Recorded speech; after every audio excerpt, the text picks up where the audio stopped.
नीतीश कुमार 8वीं बार शपथ ले चुके हैं, 9वीं बार कब लेंगे, यह एक प्रश्न है।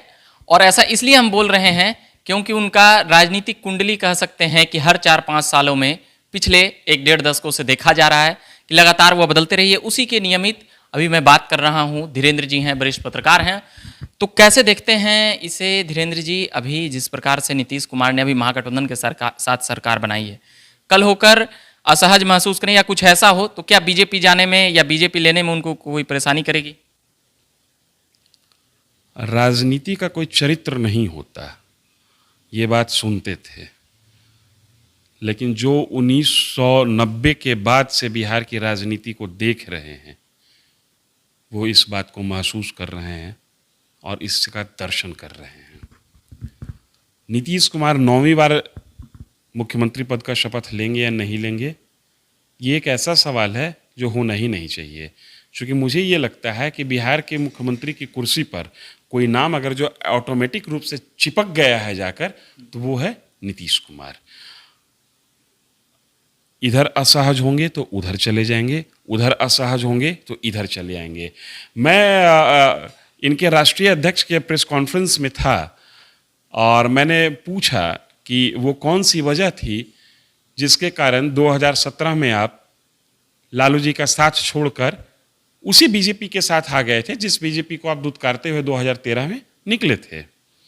इनके राष्ट्रीय अध्यक्ष जी का जवाब था कि 4 लोग नीतीश जी को कन्विंस किए कि आप आरजेडी के टाई अप छोड़ के बीजेपी के साथ टाई अप कर लीजिए और एनडीए का हिस्सा बन जाइए। और नीतीश जी 2017 में आरजेडी को छोड़कर बीजेपी के साथ आ गए। अगर यही सत्य है तो इस बार 8 लोग कहेंगे तो चले आएंगे। जिसकी राजनीति कुछ खास लोगों के समझाने पर पलट जाए तो वो कभी भी पलट सकता है। पिछली बार 4 लोग समझाए थे, इस बार 6-7 लोग समझा देंगे, फिर ये इधर से इधर चले आएंगे। लेकिन एक बात मैं आपको बताऊं, मैं बार बार इस बात को बड़ी जिम्मेदारी से कहता हूं कि नीतीश कुमार बिहार की राजनीति में मुख्यमंत्री की कुर्सी पर फिक्स नाम है। जब तक जीवित रहेंगे मुख्यमंत्री नीतीश कुमार ही रहेंगे। केंद्र में जाएंगे नहीं जाएंगे, हसरतें पालने की इजाजत सबको है, खाब सबको देखता है। वो कुर्सी आपको मिलेगी नहीं मिलेगी ये मैं नहीं कह सकता हूं, लेकिन इस कुर्सी पर आप अक्षुण्ण रूप से शासन करते रहिएगा, ये मेरा गारंटी है। अच्छा, अभी एक सवाल और चल रहा है कि नीतीश कुमार तो फिक्स हैं, नीतीश कुमार को पलटू राम बोला जाता है, पलटू चाचा।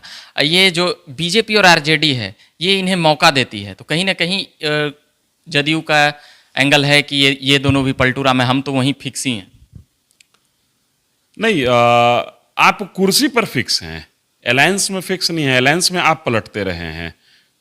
तो पलटू राम अगर जो कोई किसी को कहा तो आपको कहा गया, आप आरजेडी के साथ दोबारा गए तो आरजेडी को किसी ने पलटू राम नहीं कहा, फिर आपको कहा। आप बीजेपी के साथ दोबारा लौट के आए थे, आपको कहा गया।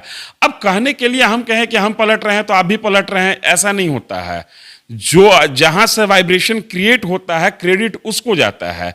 वाइब्रेशन क्रिएट हो रहा है जेडीयू से, जेडीयू स्विच कर रही है।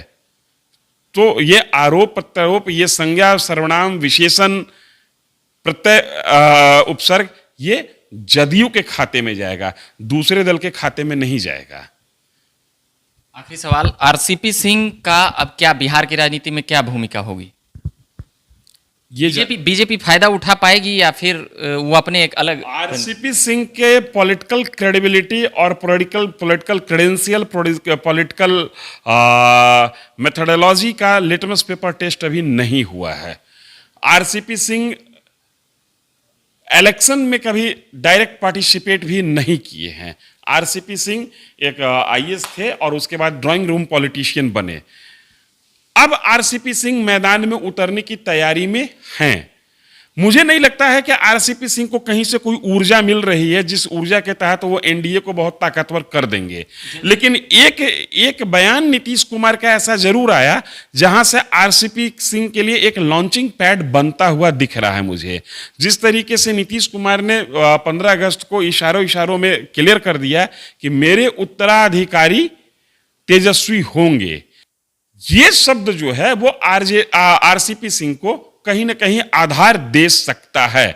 क्योंकि बिहार ही नहीं, पूरे देश की राजनीति जातीय आधार पे ही चलती है और हर पॉलिटिशियन का एक अपना सोशियो बैकग्राउंड होता है। आरसीपी सिंह के पास कोई सोशियो बैकग्राउंड नहीं था। जिस सोशियो बैकग्राउंड पर वो दाव लगाना चाह रहे थे उसके मालिक नीतीश कुमार थे, लेकिन नीतीश कुमार ने यह कह दिया कि मेरा उत्तराधिकारी वो होगा जो मेरे सोशियो बैकग्राउंड से नहीं आता है। तो जाहिर सी बात है कि उस स्पेस को, वो शून्य को भर सकते हैं आरसीपी सिंह, लेकिन कितना वो भर पाएंगे इसका लिटमस पेपर टेस्ट होना बाकी है। क्योंकि आरसीपी सिंह के पॉलिटिकल मेथोडोलॉजी को कोई जमीन पर करते हुए देखा नहीं है। आरसीपी कैसे संवाद करेंगे, कैसे लोगों को कन्विंस करेंगे, ये चीजें अभी आनी बाकी है। क्या होगा कहना मुश्किल है, लेकिन नीतीश कुमार ने 15 तारीख को आरसीपी के लिए एक छोटा ही सही लॉन्चिंग पैड दे जरूर दिया है। चलिए, बात कर रहे थे हम धीरेन्द्र जी से, वरिष्ठ पत्रकार हैं, और मेरा नाम हुआ रविकांत। आप बने रहिए झकास भारत के साथ। मेरा